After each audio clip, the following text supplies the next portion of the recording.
स्वागत है। आज हमारे सामने हैं जिम ब्लास्कोविच और जेरेमी बेलेंसन की किताब अनंत वास्तविकता, वर्चुअल जीवन का भविष्य।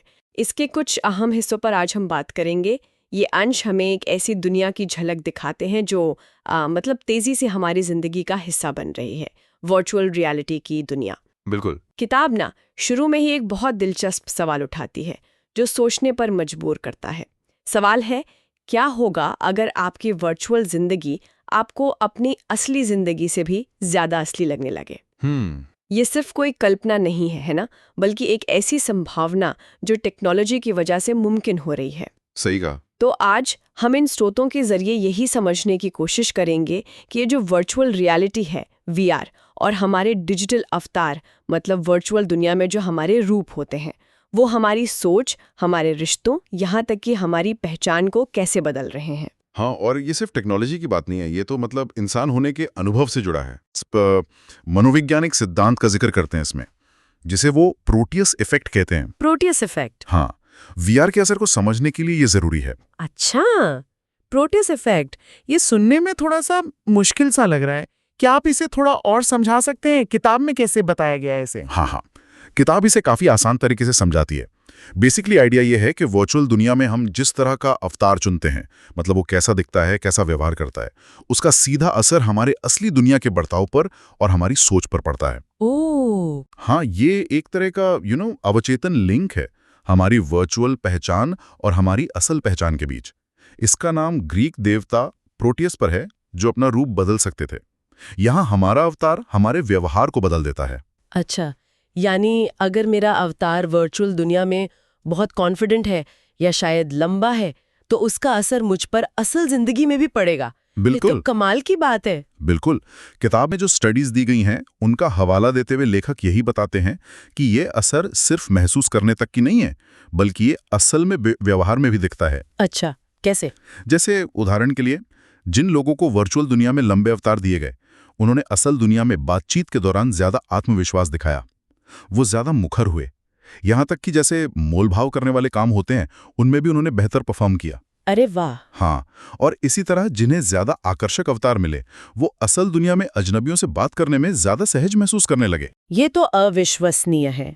मतलब हम वर्चुअल दुनिया में जो बनते हैं, वो हमें असल में बदल सकता है। हाँ, एक तरह से। पर क्या ये असर परमानेंट होता है या बस वर्चुअल सेशन के दौरान ही रहता है? और क्या इसका कोई नेगेटिव साइड भी हो सकता है? जैसे मान लीजिए किसी का अवतार थोड़ा डरावना या नेगेटिव टाइप का हो। किताब कुछ कहती है इस बारे में? ये बहुत अच्छी सवाल है। बिल्कुल, किताब ये बताती है कि ये असर वर्चुअल सेशन के बाद कुछ समय तक रह सकता है। हालांकि इसके जो लॉन्ग टर्म इफेक्ट्स हैं, उन पर अभी और रिसर्च की जरूरत है, ये वो मानते हैं।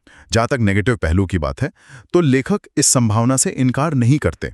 अगर कोई लगातार मान लीजिए हिंसा के या नेगेटिव व्यवहार वाले अवतार का इस्तेमाल करता है, तो सैद्धांतिक रूप से हाँ, इसका असर उसके असल दुनिया के नजरिए या व्यवहार पर भी पड़ सकता है। ओहो, ये प्रोटियस इफेक्ट की ताकत भी दिखाता है, और इसकी जो नैतिक उलझनें हैं उनको भी, कि कैसे ये डिजाइन किए गए अनुभव हमारे मूल स्वभाव को भी शायद बदल सकते हैं। ये वाकई सोचने वाली बात है कि वर्चुअल पहचान का चुनाव कितना इम्पोर्टेंट हो सकता है। लेकिन जैसा आपने कहा, वीआर सिर्फ व्यक्तिगत अनुभवों या अवतारों तक ही सीमित नहीं है। किताब इसके प्रैक्टिकल इस्तेमाल पर भी काफी जोर देती है ना, मतलब गेमिंग वगैरह से कहीं आगे। हाँ, बिल्कुल। किताब का एक बड़ा हिस्सा इसी बात पर है कि वीआर कैसे अलग अलग फील्ड्स में क्रांति ला सकता है। जैसे शिक्षा के क्षेत्र में सोचिए, छात्र मुश्किल टॉपिक्स को 3D में अनुभव कर सकते हैं, या ऐतिहासिक जगहों का वर्चुअल टूर कर सकते हैं, या दूर बैठे किसी एक्सपर्ट से सीख सकते हैं। इसी तरह प्रोफेशनल ट्रेनिंग में इसका जबरदस्त इस्तेमाल हो रहा है। अच्छा, जैसे कि किस तरह की ट्रेनिंग में? क्या किताब कोई खास उदाहरण देती है? हाँ, कई उदाहरण हैं। जैसे सर्जन, वो मुश्किल ऑपरेशन की प्रैक्टिस कर सकते हैं बिना किसी मरीज को खतरे में डाले। हाँ, ये तो बहुत उपयोगी है। बिल्कुल, वो मुश्किल शारीरिक संरचनाओं को करीब से देख सकते हैं, अपनी स्किल्स को बेहतर बना सकते हैं। इसी तरह जैसे फायर फाइटर्स हैं या पुलिसकर्मी हैं, वो खतरनाक सिचुएशंस का सामना करने की ट्रेनिंग ले सकते हैं, जैसे आग बुझाना या बंदूकों को छुड़ाना, एक सुरक्षित लेकिन बिल्कुल रियल लगने वाले माहौल में। हाँ, ये बात तो है। पायलट्स तो खैर फ्लाइट सिमुलेटर का इस्तेमाल सालों से ही कर रहे हैं। वीआर इसे और भी ज्यादा इमर्सिव और असरदार बना रहा है। किताब का तर्क यह है कि इस तरह की ट्रेनिंग न केवल ज्यादा सुरक्षित है, बल्कि अक्सर ज्यादा असरदार भी होती है, क्योंकि इसमें गलतियों से सीखने की गुंजाइश होती है। और थेरेपी के क्षेत्र में भी इसका जिक्र है ना, मानसिक स्वास्थ्य के लिए वीआर का इस्तेमाल, ये कैसे हो रहा है? हाँ, ये एक और बहुत महत्वपूर्ण फील्ड है।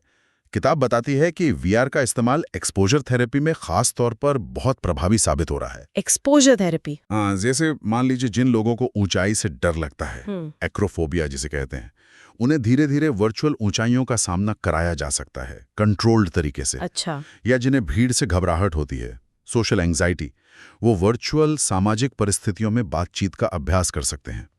इसी तरह पोस्ट ट्रॉमेटिक स्ट्रेस डिसऑर्डर यानी पीटीएसडी से जूझ रहे सैनिकों को उनके जो दर्दनाक अनुभव हैं, उन्हें एक नियंत्रित और सुरक्षित माहौल में प्रोसेस करने में मदद मिल सकती है। थेरेपिस्ट पूरे अनुभव को कंट्रोल कर सकता है, जिससे मरीज को धीरे धीरे अपने डर का सामना करने और उस पर काबू पाने में मदद मिलती है। ये तो सचमुच क्रांतिकारी लगता है। मतलब शिक्षा, ट्रेनिंग, थेरेपी, वीआर की संभावनाएं तो अपार हैं। हाँ। लेकिन जैसा हर पावरफुल टेक्नोलॉजी के साथ होता है, कुछ जोखिम भी तो होंगे। किताब जरूर इसके नेगेटिव पहलुओं पर भी बात करती होगी। बिल्कुल। ब्लास्कोविच और बेलेंसन सिक्के का दूसरा पहलू दिखाने से कतराते नहीं हैं, बिल्कुल नहीं। वे जो संभावित खतरे हैं और जो नैतिक दुविधाएं हैं, उनके प्रति हमें सावधान करते हैं। सबसे पहली और शायद सबसे सीधी चिंता है वर्चुअल दुनिया की लत, एडिक्शन। हाँ, ये तो है। जब वर्चुअल अनुभव इतने गहरे, इतने आकर्षक और इतने फायदेमंद लगने लगें, तो क्या लोग अपनी असल दुनिया की जिम्मेदारियों से, रिश्तों से, अनुभवों से कटने लगेंगे? किताब इस बात पर विचार करती है कि क्या हम वास्तविकता से पलायन के एक नए दौर में जा रहे हैं? ये एक गंभीर चिंता है सच में। और प्राइवेसी के बारे में क्या? जब हम इन वर्चुअल दुनियाओं में इतना समय बिताएंगे, इतना सारा डेटा जनरेट करेंगे। एग्जैक्टली। ये एक और बड़ा मुद्दा है जिसे किताब उठाती है। सोचिए, वीआर हेडसेट आपकी आंखों की मूवमेंट, आपकी शारीरिक प्रतिक्रियाएं, यहां तक कि आपकी भावनात्मक स्थितियां जैसे डर या खुशी, इनको भी ट्रैक कर सकते हैं। ओह! हमारे अवतार, हमारी पसंद नापसंद, हमारी बातचीत, हमारे व्यवहार के पैटर्न का एक बहुत बड़ा डिजिटल रिकॉर्ड बना सकते हैं। अब सवाल ये उठता है कि ये डेटा कौन इकट्ठा कर रहा है, इसका इस्तेमाल कैसे होगा? क्या इसका इस्तेमाल हमें टारगेटेड विज्ञापन दिखाने, हमारे व्यवहार को प्रभावित करने, या इससे भी ज्यादा चिंताजनक कामों के लिए किया जा सकता है?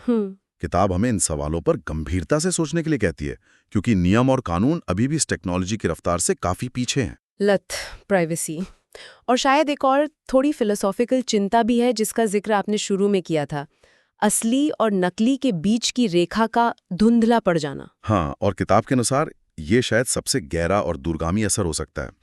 जैसे जैसे वर्चुअल अनुभव ज्यादा यथार्थवादी, ज्यादा संवेदी और ज्यादा भावनात्मक रूप से जुड़ने वाले होते जाएंगे, क्या हमारी असली दुनिया की परिभाषा बदल जाएगी? क्या हम वर्चुअल अनुभवों को वास्तविक अनुभवों जितना ही महत्व देने लगेंगे? क्या इससे हमारी सहानुभूति, हमारे सामाजिक संबंध प्रभावित होंगे? किताब ये सवाल उठाती है कि अगर हम वर्चुअल दुनिया में किसी के साथ बुरा बर्ताव करते हैं, तो क्या वो असली दुनिया के बुरे बर्ताव जितना ही गंभीर है? ये नैतिकता के बिल्कुल नए क्षेत्र खोलता है। इन सभी जटिलताओं के बीच किताब एक और बेहद चौंकाने वाली, लगभग साइंस फिक्शन जैसी संभावना का जिक्र करती है, डिजिटल अमरता, डिजिटल इमॉर्टैलिटी। ये क्या है? हाँ, डिजिटल अमरता का विचार थोड़ा परेशान करने वाला भी हो सकता है। किताब बताती है कि भविष्य में ऐसी टेक्नोलॉजी विकसित हो सकती है जो किसी व्यक्ति की चेतना, यादों, पर्सनैलिटी, आदतों, मतलब उनके पूरे वजूद की एक डिजिटल कॉपी बना सके। एक डिजिटल कॉपी? हाँ, ये कॉपी एक तरह का वर्चुअल प्रतिरूप उस व्यक्ति के शारीरिक रूप से दुनिया से चले जाने के बाद भी वर्चुअल स्पेस में एक्टिव रह सकती है, शायद बातचीत कर सकती है, सीख सकती है। यानी मरने के बाद भी एक डिजिटल आप का मौजूद रहना, ये तो बहुत सारे सवाल खड़े करता है। बिल्कुल, किताब इन्हीं सवालों को सामने रखती है। क्या वो डिजिटल कॉपी सचमुच वो व्यक्ति होगी या सिर्फ एक बहुत एडवांस नकल? उसके क्या अधिकार होंगे? क्या हम अपने प्रियजनों के डिजिटल अवतारों से बात करना चाहेंगे? ये हमारे शोक मनाने के तरीके को कैसे बदलेगा? क्या ये अमरता का एक रूप है या सिर्फ एक भ्रम? ब्लास्कोविच और बेलेंसन कोई आसान जवाब नहीं देते, पर वो इन गहराते नैतिक और दार्शनिक सवालों को पाठक के सामने जरूर रखते हैं, जो भविष्य में समाज के लिए बहुत महत्वपूर्ण होंगे। तो इन सभी बातों को ध्यान में रखते हुए किताब का मुख्य संदेश क्या निकलता है? वर्चुअल रियलिटी हमारे भविष्य को आखिर कैसे आकार दे रही है? कुल मिलाकर देखें तो किताब का तर्क ये है कि वर्चुअल रियलिटी महज एक और टेक्नोलॉजी नहीं है। ये मानव अनुभव के पूरे ताने बाने को बदल रही है। ये हमारे काम करने, सीखने, खेलने, रिश्ते बनाने और यहाँ तक कि खुद को समझने के तरीके को फंडामेंटली बदलने की क्षमता रखती है। ये हमें अभूतपूर्व अवसर देती है, लेकिन साथ ही गंभीर चुनौतियां और नैतिक प्रश्न भी खड़े करती हैं, जिनका सामना हमें करना ही होगा। चलिए आज की इस चर्चा के जो मुख्य बिंदु रहे उन्हें एक बार फिर से देख लेते हैं।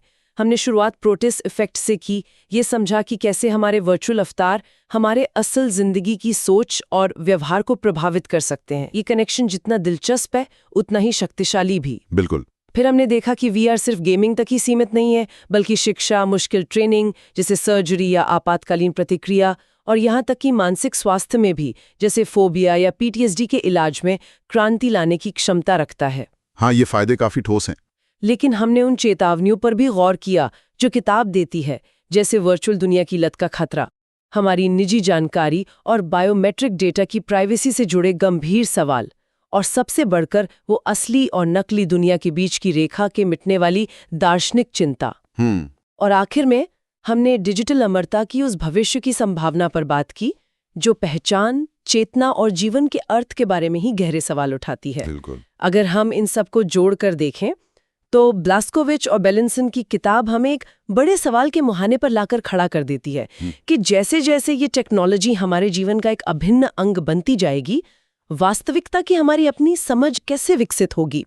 ये सिर्फ बाहरी दुनिया के बारे में नहीं है, ये हमारे आंतरिक अनुभव के बारे में भी है। सही बात है। और शायद सोचने के लिए अंतिम विचार ये है, जब वर्चुअल अनुभव इतने विश्वसनीय हो सकते हैं, इतने भावनात्मक रूप से गहरे, इतने व्यक्तिगत हो सकते हैं, तो क्या किसी अनुभव की असलियत का पैमाना सिर्फ यही रह जाएगा कि वो बाहरी दुनिया में घटित हुआ है या नहीं, या फिर अनुभव की गहराई और उसका प्रभाव ही उसकी नई परिभाषा बन जाएगा? ये एक ऐसा सवाल है जिसका जवाब शायद हमें भविष्य के इंसानी अनुभव में ही मिलेगा।